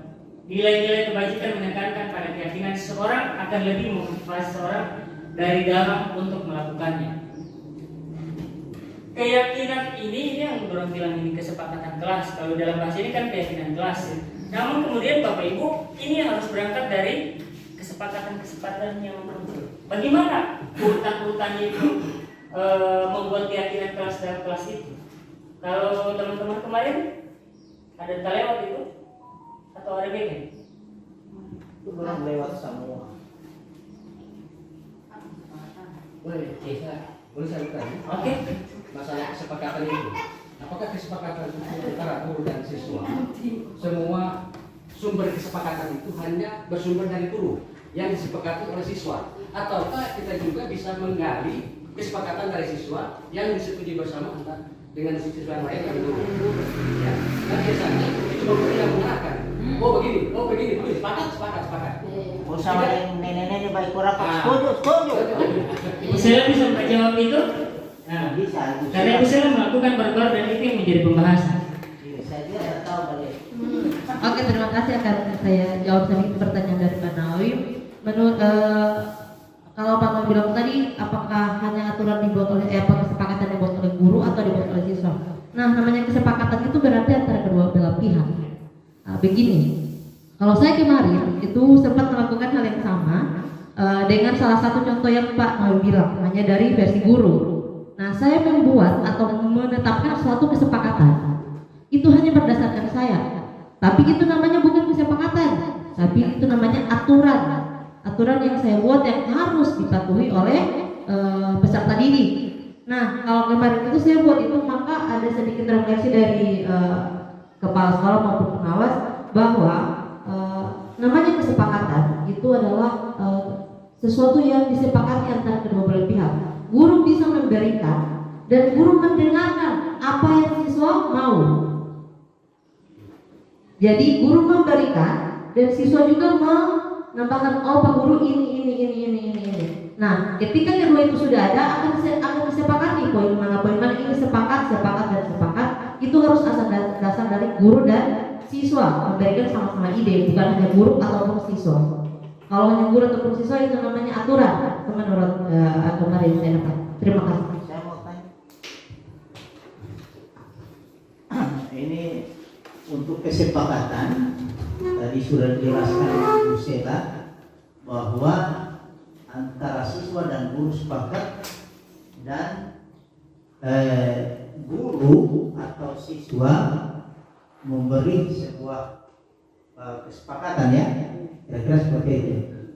Nah, bagaimana ketika dalam kelas itu siswa tidak memberikan sebuah kesepakatan terhadap guru atau terhadap kegiatan di kelas? Mungkin mereka tidak tahu kesepakatan apa yang mereka inginkan, sementara guru sudah ada di dalam otak ini kesepakatan ini yang kita buat, tapi belum tentu siswa mau. Tapi ada juga yang siswa mau, tapi mereka susah mengungkapkan. Nah, kira-kira bagaimana cara kita ini supaya guru tahu apa yang orang mau ini? Kira-kira seperti itu. Iya, 3 pandangan yang luar biasa dan jawabannya ada di slide ini. Pertama dari Pak Nawawi, bahwa apakah cuma dari guru? Apakah kesepakatan itu bukan keyakinan itu bukan berdasarkan dari aturan, gitu kan? Nah, Bapak Ibu, tahap pertama dari pembentukan kelas itu adalah mempersilakan warga sekolah atau murid-murid di sekolah untuk bercurah pendapat tentang peraturan yang perlu disepakati di sekolah atau kelas. Jadi kesepakatan kelas, kalau kemarin kan Ibu Sela memang sudah di dalam kelas, tinggal mengingatkan. Sekarang kita akan buat dari awal. Contoh Pak Nawawi pas masuk tahun ajaran baru, di awal kita akan melakukan kesepakatan kelas. Nah, silakan kasih kertas ke anak-anak, catat hal-hal kira-kira untuk memperbaiki di dalam kelas ini, apa-apa yang perlu kita sepakati. Andai itu ada di kelas 4, 5, dan 6 dan mereka sudah tahu menuliskan dan sudah bisa memberikan pendapat secara tertulis, mereka akan kasih. Dan saya sudah tes ya, ini saya sudah lakukan di SD 9. Kemudian saya akan menjurus ke pertanyaan Pak Arnold, bagaimana dengan siswa-siswa yang menurut Pak Arnold tidak ada saran daripada orang, pantik dorang dengan bentuk-bentuk kesepakatan atau Pak Guru akan memberikan contoh kesepakatan itu seperti apa. Yang dulu bicara kesepakatan saya belum tidak tahu apa yang kesepakatan. Nah contoh, kira-kira kalau Pak Guru mentawarkan ini, mau tidak? Tapi kalau bahasa Ibu Sela kemarin, adik-adik kalian tidak bisa begini dalam kelas, itu bukan kesepakatan, bukan aturan, ancaman bukan oleh guru. Kalau di dalam kelas, kira-kira kita bisa disiplin di dalam belajar. Setuju adik-adik? Setuju. Nah, itu dapat contoh kesepakatan. Apalagi adik-adik yang adik-adik mau. Walaupun cuma dalam bentuk lisan, baru tahap kedua adalah Pak Guru mulai mencatat semua masukan para murid itu di papan tulis atau di kertas, di mana semua anggota kelas sekolah bisa melihat hasil curhat pendapat. Itu tahap kedua setelah dicatat. Nah, bagaimana, apakah cuma itu dia itu berlaku? Ke depan nanti Pak Nawel ketika sudah membuat kesepakatan kelas, masih ingat kesepakatan kelas kita apa? Kira-kira ada lagi yang perlu ditambahkan kesepakatan kelas kita? Akan bertambah seperti itu. Tambah lagi. Saya baca. Ya, silakan. Itu kesepakatan kelas antara siswa dan guru. Berarti kesepakatan ini boleh di sekolah. Boleh. Guru dan kepala sekolah. Kepala sekolah, guru, kepala sekolah, siswa ini juga. Kalau ini kesepakatan kita di sini, kesepakatan di sekolah atau di kelas. Maka saya akan membuat kesepakatan di sekolah. Kalau berbicara masalah kesepakatan antara guru dan kepala sekolah, otomatis ada konsekuensi. Ya. Nah, ini jadi persoalan. Kalau mungkin dengan guru dengan siswa, mungkin tidak terima, tapi kalau kepala sekolah dengan guru ada konsekuensinya. Konsekuensi itu yang harus diterapkan. Ya, itulah. Makanya dia harus ada kesepakatan dengan siswa pun konsekuensinya juga kita akan itu. Tapi konsekuensinya itu harus sesuai dengan yang dia lakukan. Tidak bisa tidak selaras seperti kasus ini katanya. Tahap ketiga, susunlah keyakinan kelas sesuai prosedur pembentukan keyakinan kelas. Gantilah kalimat-kalimat dalam bentuk negatif menjadi positif. Bagaimana kira-kira ini? Contohnya, mengganti kalimat negatif menjadi kalimat positif. Pak, sebelum saya baca itu, saya mau tanya dulu ini. Ini biasanya begini. Kita sudah ajukan kesepakatan ini, tapi di dalam kesepakatan itu tidak menemui titik temu yang harus disepakati itu. Misalkan begini, kita sudah sepakat jam 7.15 sudah di kelas. Ini kesepakatan ini kan, keyakinan. Artinya ini yang ditawarkan. Tapi dari yang orang kita tawarkan atau siswa yang kita tawarkan menawar lagi. Pak Guru, kalau boleh jam 8. Misalkan ini. Tapi menurut menurut saya kadang-kadang jauh jam 8. So paling akhir ini 7.15. Kalau orang batal 7:10 masih boleh. Tapi ini orang tahu jam 8. Sehingga tidak menemui titik kesepakatan di situ itu. Kira-kira bagaimana itu? Kembali lagi kita ke aturan tata tertib. Kita memang melakukan kesepakatan, tetapi kesepakatan kita berdasarkan aturan pada satu institusi. Contoh, besok dari hari Senin mulai tidak usah pakai keju.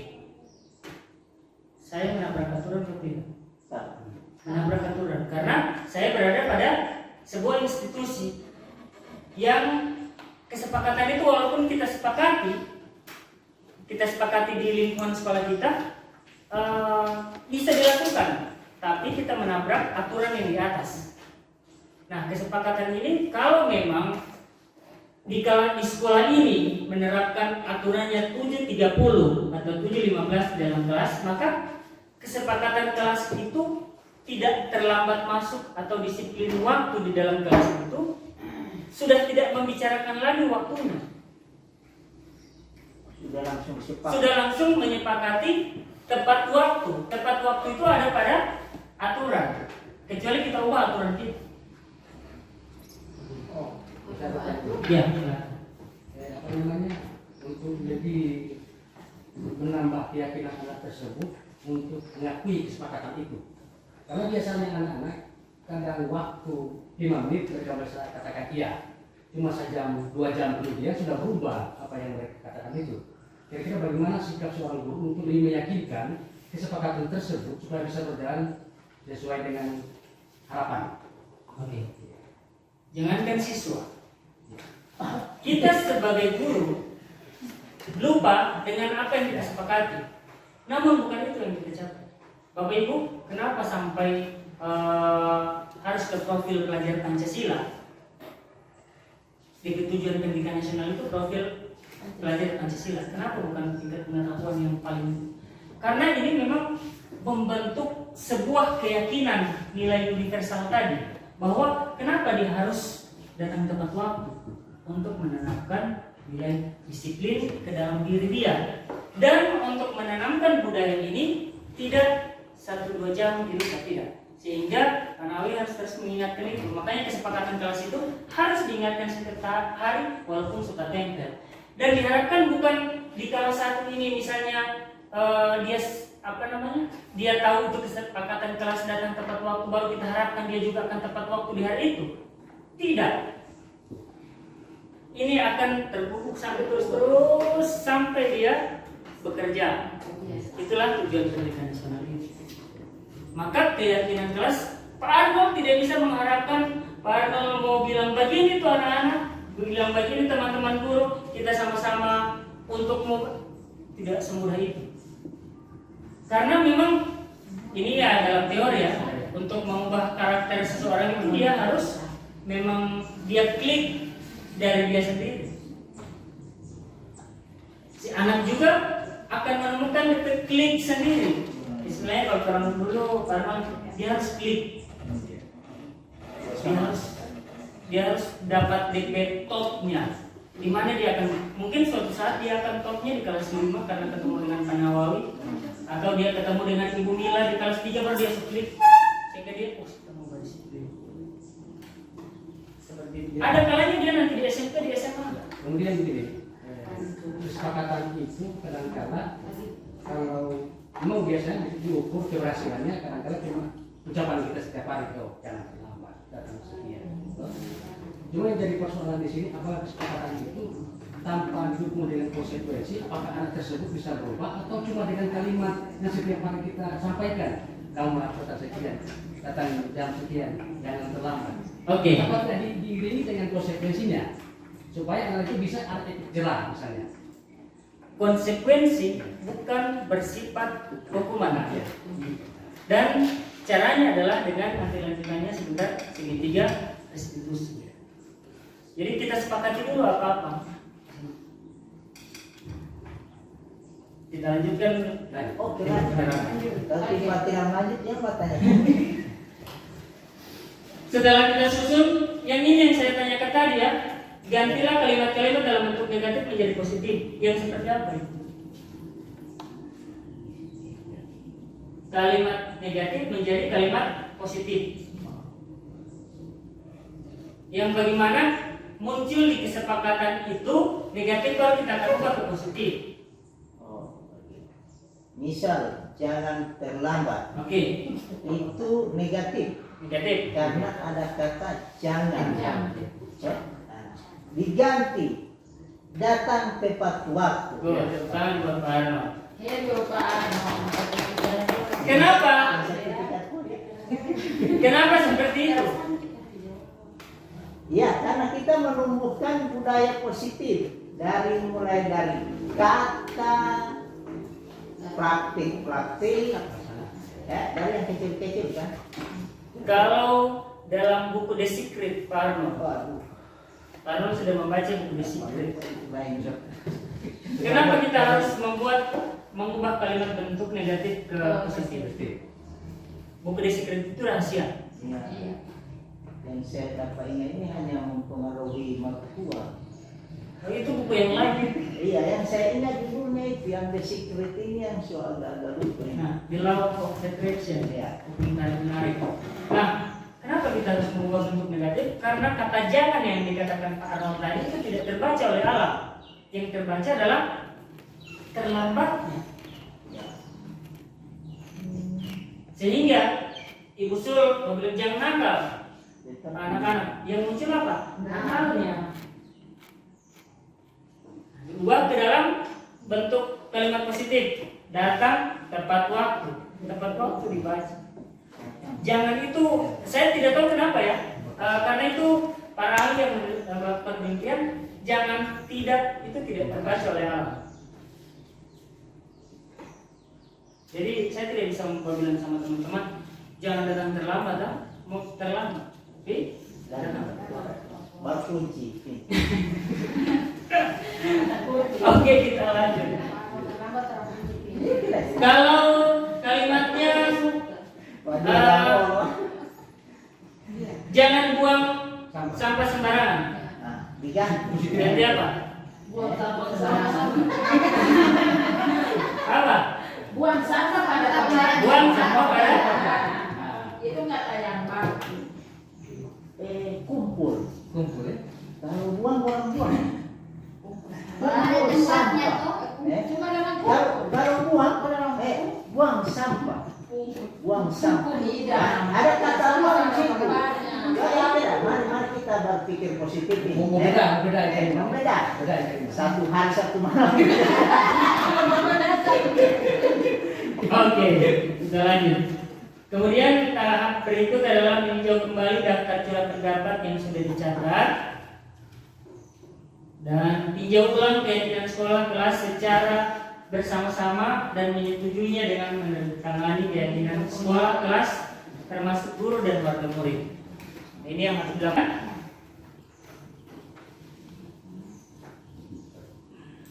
Contoh ini, setiap anggota kelas perlu belajar, setiap anggota kelas perlu senang. Ini keyakinan yang bisa menjadi teman-teman punya contoh di dalam kelas.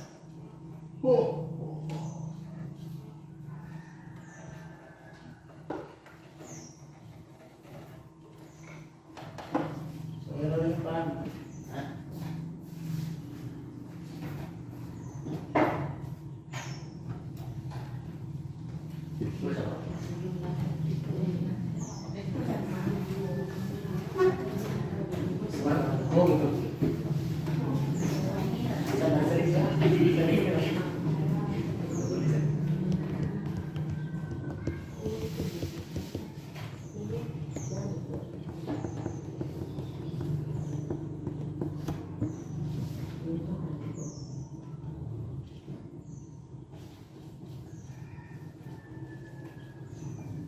Nah, yang berikut ada kebutuhan dasar manusia.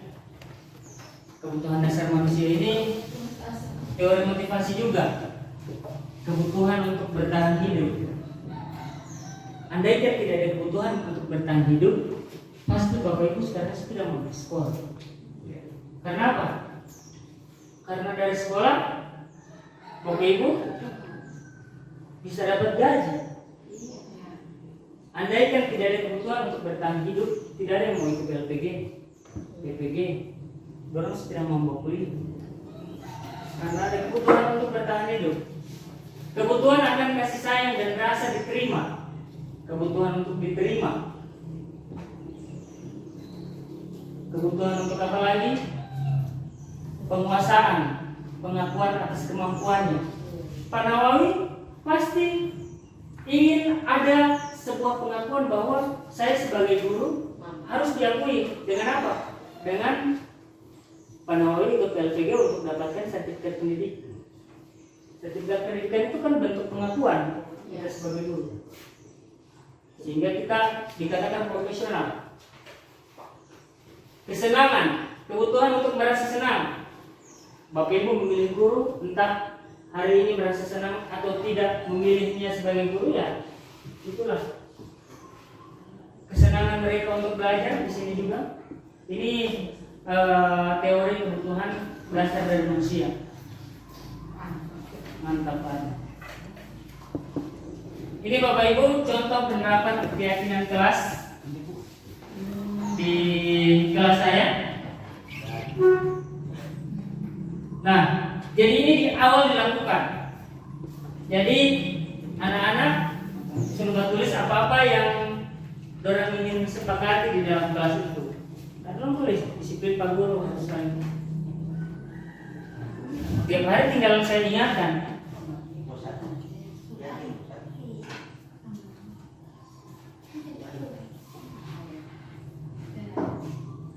Nah, contoh kasus di kebutuhan teori kebutuhan tadi, Dinda seorang anak kelas 3 SD.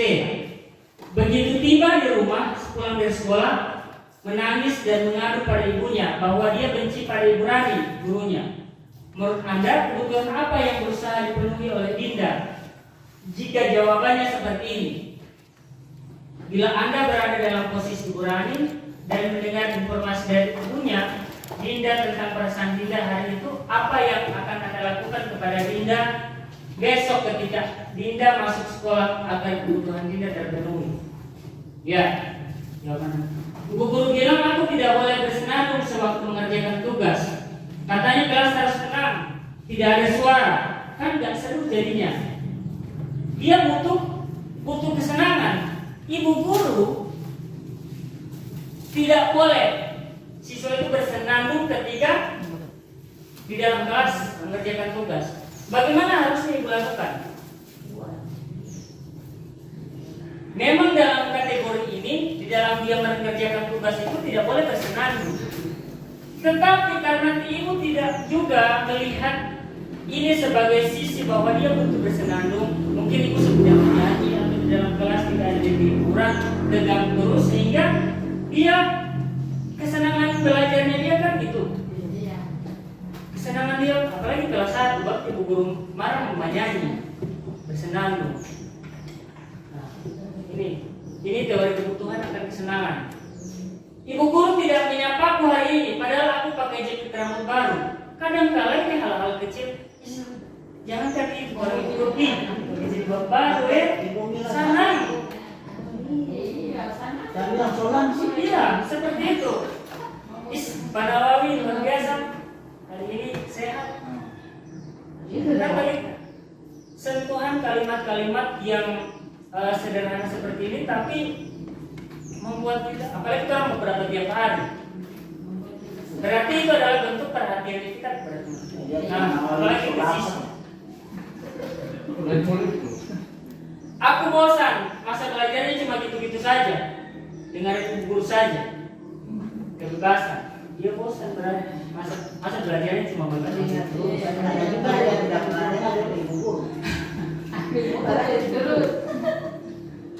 Aku sebel, gambarku tidak rapi, malah ibu guru nunjukin ke teman-temannya di depan kelas. Penguasaan, iya, butuh sebuah penguasaan bahwa walaupun gambarnya itu tidak rapi bukan berarti itu juga jadi bahan ejek-ejekan. Karena kita seperti itu. Ini masih banding-banding siswa ini misalnya, padahal ibu guru dia tahu banget.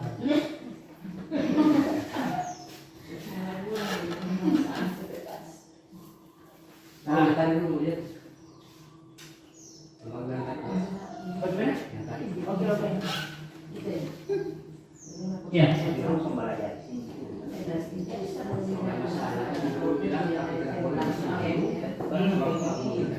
Oke.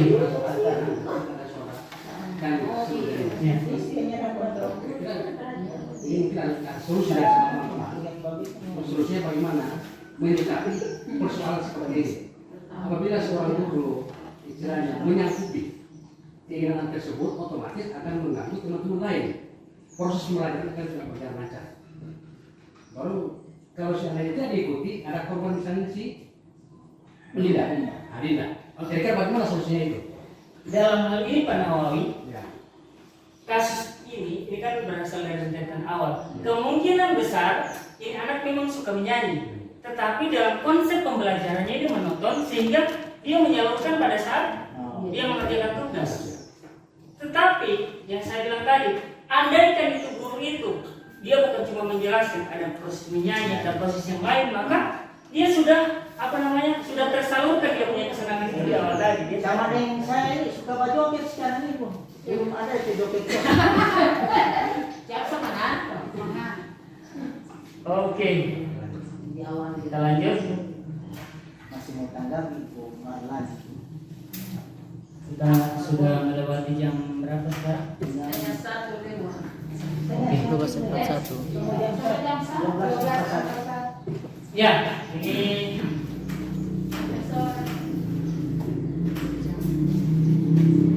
restitusi 5 posisi kontrol. Tinggal sedikit lagi slide-nya. Ini posisi guru ya. Nanti sebentar Bapak Ibu refleksi ada di posisi mana. Pertama, penghukum. Seorang penghukum bisa menggunakan hukum fisik maupun verbal. Kamu ini selalu saja salah. Itu kalimat verbal. Kamu selalu saja salah. Petunjuk dan sebagainya. Apalagi selalu pakai fisik. 2. Pembuat merasa bersalah. Guru akan bersuara lebih lembut dari penghukum tadi. Pembuat rasa bersalah akan menggunakan keheningan yang membuat orang lain merasa tidak nyaman, bersalah atau rendah diri. Contoh, gimana coba kalau orang tua kamu tahu kamu berbuat begini? Kau ini tidak sayang sama ibu ini selalu capek-capek jelaskan baru ngerti apa yang salah. Itu pembuat rasa bersalah. Teman, guru berposisi sebagai teman. Ini tidak akan menyakiti murid, namun akan tetap berupaya mengontrol murid melalui persuasi. Contoh, ya sudah, kali ini tidak apa-apa, nanti ibu bantu bereskan. Ya sudah, tidak apa-apa, nanti lain kali jangan ya, atau bantu ibu ya. Nah, oke, itu bersifat sebagai teman. Masih kategori lembut. Pemantau. Memantau berarti mengawasi. Pada saat kita mengawasi, kita bertanggung jawab atas perilaku orang-orang yang kita awasi. Posisi pemantau berdasarkan pada peraturan-peraturan dan konsekuensi. Apa yang kamu lakukan? Apa yang kamu lakukan? Jadi artinya kita bertanya bukan langsung menjudge dia. Apa yang Anda bikin ini? Misalnya dijawab, oh saya begini. Ketika kamu melakukan itu berdasarkan kesepakatan yang kita lakukan, apa sebenarnya konsekuensi yang harus kamu lakukan? Itulah misalnya. Nanti untuk modul jelasnya nanti saya kasih.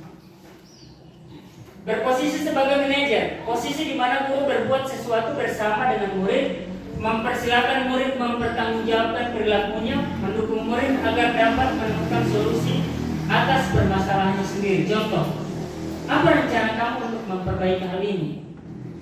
Apa rencana ibu supaya ibu akan datang tepat waktu? Apa yang akan ibu lakukan untuk memperbaiki strategi pembelajaran di kelas? Nah, ibu bapak ada di mana posisi sekarang? Oh ini ada di rumah. Di rumah seperti apa? Di tempat kerja seperti apa? Oh kalau di rumah Kadangkala bapak ibu berhasil dengan siswa di sekolah tapi tidak kalau berhasil. di rumah 1, 2, 3, 4, 5 saya pakai. Kalau di rumah Lebih daripada satu ini loh. ketiga. Cuma yang minta kuliah 1. Ibu Mila lebih banyak mana kalau di sekolah? Penghukum, pembuat rasa bersalah, teman, pemantau atau manajer? Kayaknya ada yang mau Ustaz. Sulit dijelaskan. Nah, dalam teori ini Bapak Ibu kita akan mencapai yang namanya manajerial. Karena yang bentuk budaya positif ini dari 3, 4, dan 5. Tetapi Bapak Ibu kalau dalam posisi 3 ini Bapak Ibu anak akan memilih guru mana yang akan didengar. Nanti dengan itu guru baru dia mendengar. Tapi ada yang begini, ada contoh kasus yang usah jauh-jauh, Pak Ilham itu bagian 3 kalau saya lihat teman. Tapi kalau tidak mau dengar itu padahal Pak Ilham itu sudah menerapkan sistem yang ketiga. Iya. Saya jujur dalam posisi kemarin sebelum dapat materi ini saya di posisi teman juga. Dan itu berlaku di sekolah saya sebelumnya. Anak-anak itu banyak membadengar nanti ketika ada guru yang dia senangi itu. Nah itu kekurangan. Biasanya itu guru-guru tahu TK karena mereka berlaku seperti teman, maka orang akan nanti guru itu baru Padahal nyong-nyong. Untuk mempelajari yang sisi manajer ini, insya Allah nanti modulnya, apalagi Bapak Ibu kalau mau guru penggerak. Sudah?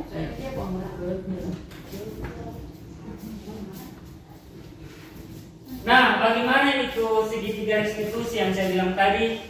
Tidak harus langsung menjas. Pertama, Bapak Ibu, langkah-langkah segitiga restitusi itu untuk melakukan Pak Nawawi bilang tadi, bagaimana untuk memulai untuk memperbaiki kesalahan orang itu. Pertama, menstabilkan identitas. Dari kontrol ini ya, menstabilkan identitas.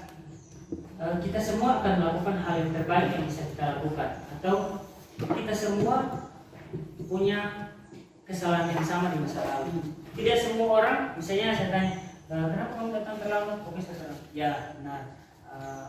Apa yang kamu lakukan itu semua orang sudah melakukan, bahkan kamu pun pernah melakukan kesalahan yang sama. Sehingga dia tidak merasa bahwa dia akan benar-benar jatuh atas kesalahan itu yang ditimbulkan ke dia itu. Dia akan kembali ke dirinya kembali. Kemudian validasi tindakan yang salah. Semua perilaku memiliki alasan. Kira-kira alasan, kan ada kalanya kita langsung menciptakan alasan kita sendiri dengan ini datang terlambat begini karena ini.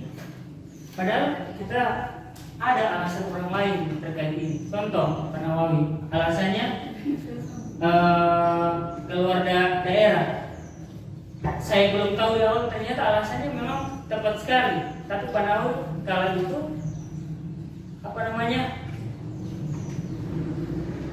panik sehingga tidak menyantumkan alasan untuk mau keluar.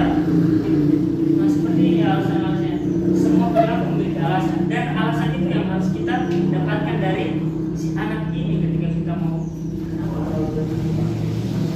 Kemudian menanyakan keyakinan. Kita semua memiliki motivasi internal.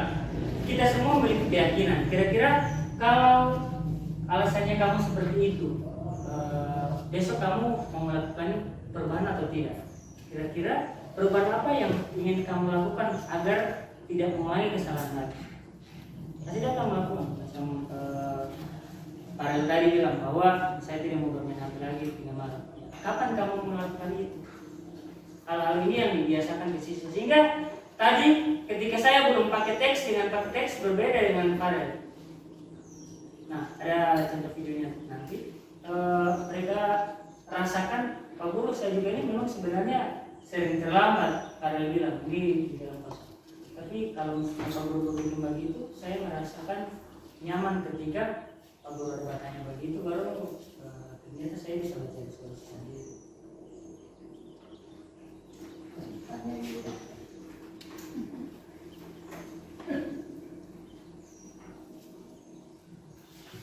Pak Soaman.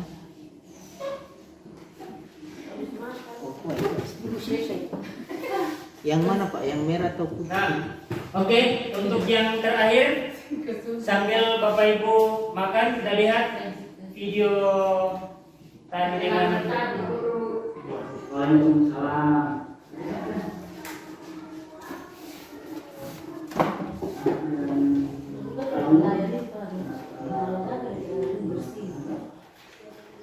Nampak.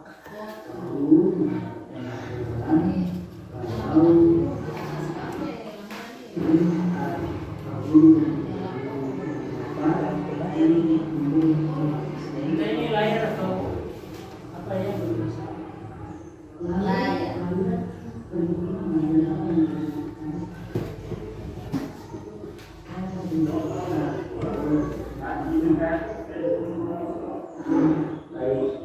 Setiap orang dan pasti melakukan kesalahan. Coba membuktikan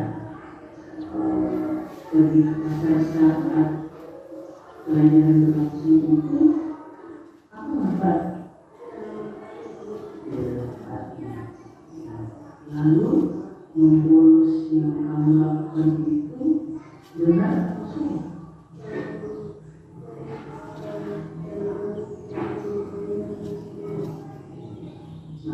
Baik, usaha kamu bisa menyadari perbuatan kamu, semoga juga kamu juga pernah melakukan hal yang sama, kesalahan yang sama. Tapi kalau belum tahu, kenapa kamu tidak?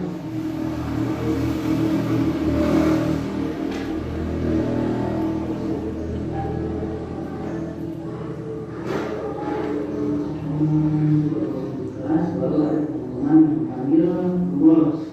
Yang ikut. Sekarang kamu sudah sadar dan apakah akan membawa lagi?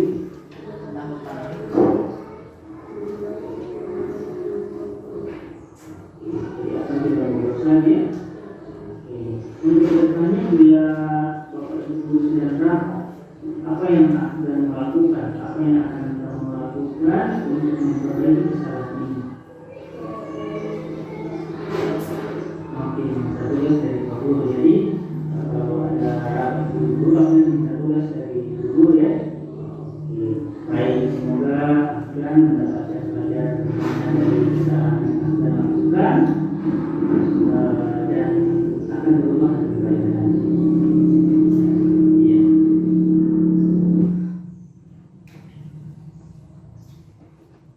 Ini video yang terakhir.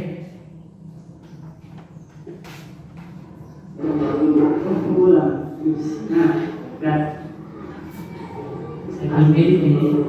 Waalaikumsalam. Baik.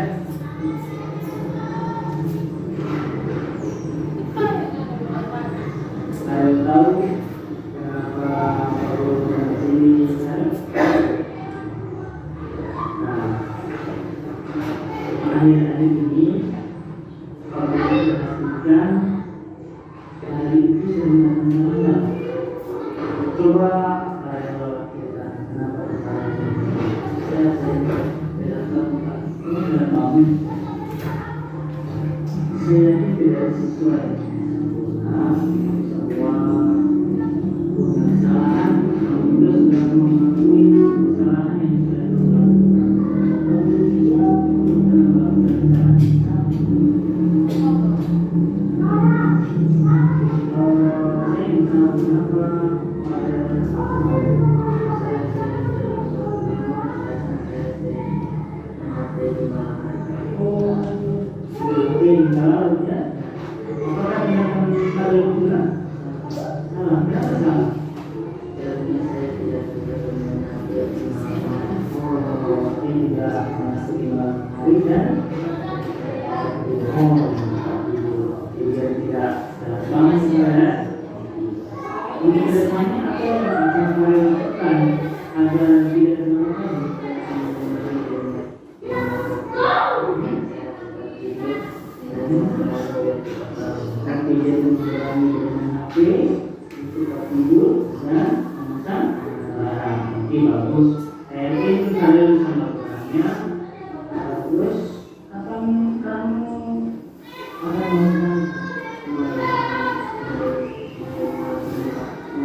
Ternyata banyak suara yang bocor ya.